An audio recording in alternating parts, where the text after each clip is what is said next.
Welcome, everyone, to another episode of Coffee with Sales Engineers. I'm so excited today to have Shivani Sivasankar join me in this podcast. Shivani has blend of software development and now sales engineering experience, and I'm very curious to hear about her story. With that, Shivani, why don't you do a quick introduction of yourself, and then we'll dive into the questions. Sure. Yeah, I'm Shivani Sivasankar. I'm a sales engineer with Samsara right now. I have a background in software development in an R&D vertical within the telecom. That's very closely related to my master's degree in my thesis, and I have a bachelor's in electronics and telecommunications. So coming in from a few various backgrounds in sales engineering, loving it right now. I'm based in the greater Seattle area, very PNW. Yeah, and I'm excited to speak with all of you. That's awesome. And I didn't connect the dots that you didn't really leave software development in that context because you were already in telecommunications. You just found sales engineering as a path with the same expertise. So your expertise with electrical engineering, both undergrad and master's, has kind of continued with you in this profession. So tell us, when was that moment when you learned about sales engineering and how did you end up in this role? So fundamentally, I learned about sales engineering or anything, an engineer facing a customer, but not in a support vertical, was actually through networking. So Okay. went through a few conferences when I was in doing my grad school and when I was working with TELUS for their R&D. With Elastic, I went to conferences with Google, and the people who were speaking to us as stakeholders were solutions architects. That's when I first met them, and I thought, hey, you have a lot of knowledge to impart, but you're actually talking to me. You're not the ones that are creating things that you're talking about. What's going on here? And they actually introduced me to the fact that you need people who are interfaces because people are developing, but somebody needs to speak it to the audience based on who the audience is. So if I am speaking with you, you're an engineer, I have a way of telling you this, but I wouldn't expect everybody in my audience to be an engineer. How do I put it in a way that it actually makes sense for the world that I'm selling this to, right? So especially for a tech community, if you think about it, that's the biggest lacuna that we have. If you've thought about it, most of us are being taunted on, hey, you're solving problems, but you're creating them first.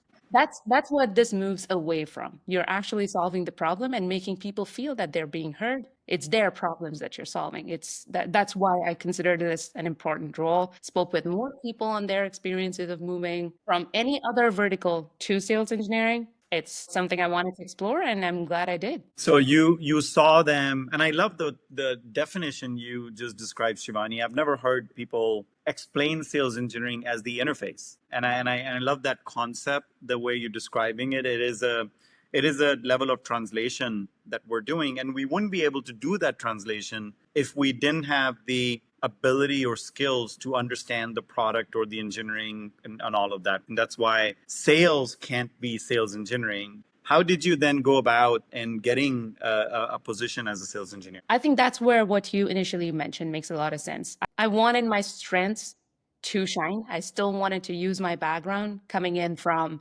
I have projects in embedded systems. So I knew I was good with electronic side of things. I wanted to be in a cloud AI operation because that's where the future was headed. But I have a lot of experience with the software development side of things. I understand web technologies and good understanding of networking. That's what I wanted to amalgamate. So I wanted to use my strengths in a space that I did not know about, which was solutioning for customers, speaking with people who have different problems every day. So what I did was a Google search on top 10 employers and only apply to them, like Okay. employee companies, people who value their employees, and only apply to them. Samsara happened. And yeah, I think there's a lot of collaboration in general in this vertical, regardless of the industry, because otherwise we cannot survive. You've been doing it for over 2 years now. How is it going? Are you loving every aspect of it? What are you enjoying the most about being an SE? Yes, I think I'm loving most aspects of it. I think the most important part is, how you can lose interest in getting up and doing the same thing? In my opinion, and I know a lot of people might actually disagree, software engineering became like that for me. I knew what I was going to do. It was more Predictable. exactly. So for the next 14 days, that's the least period of a scrum, right? So for the next 2 weeks, you know exactly what you're going to do. You're probably logging off from your workday, doing that exact same thing you wake up to do and continue with that same thing. As an SE, every day is different. So when people reach out to me asking, hey, what's your day in the life? I cannot tell you. Yeah. Depends on where we are in the quarter, depends on which opportunity you're working on. Yes. Exactly. Which customer are you talking to? Which sales teams reporting that quarter and things like those, right? So it's a lot of relationship building. Imagine speaking with a new person every single day, tackling a new problem every single call. There's so much context switching is a double-edged sword, but there's so much context switching, but that makes you want to wake up and talk to people. I think that's my favorite job. I keep solving problems, and that is like an instant gratification. Nice. Not a lot of opportunities and roles have that. Now, some people that have not being part of sales or sales engineering may think, it's very repetitive. I mean, you're selling the same product to different people, and everybody you're selling to kind of is the same. It's the same type of roles and companies that would want to buy the technology that you're selling. So doesn't it get boring, repetitive? How do you deal with that? I think that is a good point, and I would have thought that exact same thing. If you think about something that is a turnkey platform, so something that you're always just selling that one product. If the customer wants it, they have it. Otherwise, no. That could get repetitive. I agree with that. But when you're in the tech industry in an SE vertical, that's where I am right now. So I have the privilege of saying that not everybody wants a turnkey solution. And that's where all of these tech industries are heading towards as well. They want customization to be an option. They want tiering to be an option. We all want an open ecosystem. So Yeah. things that we already have shouldn't change just because I'm getting a new product or a service. So that's where you come in. So some people want some parts of your product, the others don't. That's what makes it, you're kind of putting building blocks together. Consider it a puzzle piece. Your development team is great on creating those puzzle pieces, but it rests with you on which makes sense for this customer. And that's what makes it exciting because every customer is unique, different personalities. All right, so now you're part of sales, and a lot of people that are in development may not want to be part of sales. What's been your experience, or did you have any negative perceptions coming into this profession going, you know what, I don't want to be money minded or, be part of quota pressures and things like that. What's been your experience, how you've kind of managed that? 100%. I had the same apprehensions towards an engineering graduate in sales. Did you not do well? Right. Right. There was a little bit of pride and like, I'm engineering, I'm smart, I'm building stuff. Yeah, exactly. No, I hear that, and I know I felt it at some point as well. The thing is, once you start working in it, that's when you realize not many people know about it. It's a Goldilocks sport. So when people think sales, they think of car salesmen, in my Right. opinion. They're Correct. thinking about salesmen. That's the problem. It's about when you're speaking with a salesman, they are supposed to know pricing. Definitely, they're supposed to know where you're coming from, your background, your business, and everything. But who's translating it? I think I can allude back to my definition of this as an interface.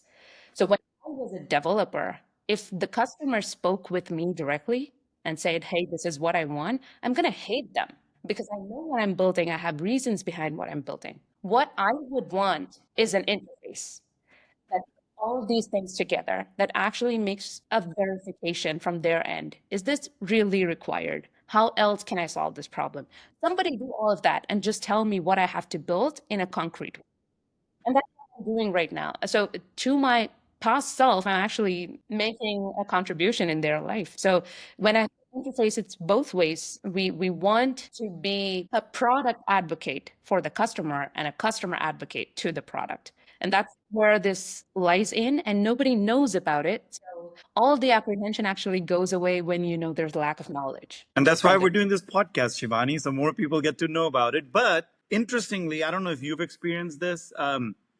You know, when I first joined and became part of sales organization, I've worked along so many great sales leaders and sales reps, and you create this higher level of empathy and respect for how hard sales is. I think a lot of people take it for granted that cold calling, reaching out to people, negotiating contract, coming up with pricing, all of that is like easy peasy, right? Because you see it from the outside. It's like, oh yeah, that person sold this big deal, and they are celebrating, they're going to President's Club.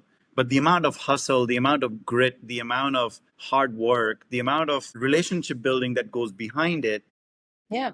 as SCs, we get to observe. I always call Batman Robin relationship between the AEs. And there's always bad actors in both SCs and AE, in every profession. But I think some of the top AE performers, I'm just wowed and amazed as an SCE observing their magic. And we get to experience that because we're watching them in those meetings handle those tough objections. So have you had kind of different higher level of empathy for what sales is? Yes, and you brought it up exactly the way we were all thinking about it as well. So from when you're that proud developer, you keep thinking that, hey, I know about my product. Sales is just saying fluff, things to sell. Making up stuff, yeah. Exactly. And when you're in close quarters with what's happening, you actually see the hard work behind it. So all my sales rep and across the industries as well, they want to learn the product. So it's not all fluff because they have to sell it in the end. And all companies are offering a proof of concept. They're offering trials. They are making sure we are a tech fit. So sales cannot be all fluff, but it cannot really be just selling them a product. At that point, there's so much personal rapport that between a salesman and the customer. It is difficult to watch how much battery they must be using every single day and how to regain. It's crazy, and the customers love them. That is a great place to be in, to know that you're actually also, that people, once they have sold, most of these sales reps still have them for a reference. They have customers call them and say, hey, things are going well, you did a great. That is happening on an everyday basis. I'm pretty sure they are doing a lot more than what I can fathom. Yeah. And they rely on that interface. They rely on us. As you were describing it, it reminded me how human our profession is. And you talked about how the importance of sales and SCs working together, again, two humans in synergy. We live in this world of AI where people are worried about their roles being taken over by AI. As an SC, how are you using AI? What's your perspective on how you think what you do day to day is going to change, and how would you like it to change if it was up to you? Yeah. Great question, actually. I know it's a popular saying, and you might have heard it, that AI is not taking your job. Somebody using AI is. That's Right. right. And I truly believe it because we have statistic to prove it within my company, within my external mentors. We have all seen this happen, that when you are using AI tools, you tend to get more productive because you are doing things that not actually be mechanized at that point. In my day to day, I've been using AI a lot for making sure that I remember my discovery. So a sales cycle can get shorter or longer based on who you're talking to. So we work with SLED. We have strategic customers that take it's like a 2 quarter long, sometimes 2 years long sales cycles, so much higher up. So, and you speak with a lot of departments too. You have people coming in from safety, you have people coming in from IT, you have CIOs sometimes attending. Sometimes it's just drivers who just need training. They're never touching your software on a daily basis. And so you speak with all of them, you have all of these notes created for you. It's in your head, but you're working 3 different deals within that. That's where I use AI the most, to condense that information. Tell me, hey, last year, the first time I spoke with these people, what did I discover? Right? If I have a whole document of like 15 pages, bringing in all of my thoughts, I want somebody to condense it for me. I want an assistant, basically. And that's where I use AI the most because it has better contextual understanding. I also use AI a lot for coding side of things because when we are creating those custom integrations, we want it to be easy for the customer to run. So I Right. usually don't do that within a sandbox environment that I cannot share outside of the company. So testing is different, but I want them to have something they can run on their side. So things like, it's very easy to use AI. If you're learning in Python, they want it in Java. It's as easy as that to translate something. So those are some tangible ways I'm using. I know we are using that for emails a lot. In case it doesn't apply too much because I have very specific emails that I send to customers, very nuanced. But in general, Google AI, Microsoft have integrated it with their emails as well. Gong, Otter, all of these have been Yeah. helping. It's like a hyper Grammarly. So you think AI is helping you be a better SC and will continue to help you do what you enjoy the most? Yeah, and I also believe it would be better than a junior SC who's also human, right? Because this gives me an answer in less than 3 seconds of exactly what I want, and I can deep dive on that date. So yeah. You would rather have that junior SC talk to your customers and be the human SC, right? Not become a robot. Awesome. Well, thank you so much, Shivani, for sharing your thoughts. Love your journey. Thank you for being on the podcast, and so good to hear from you. Thank you so much for having me.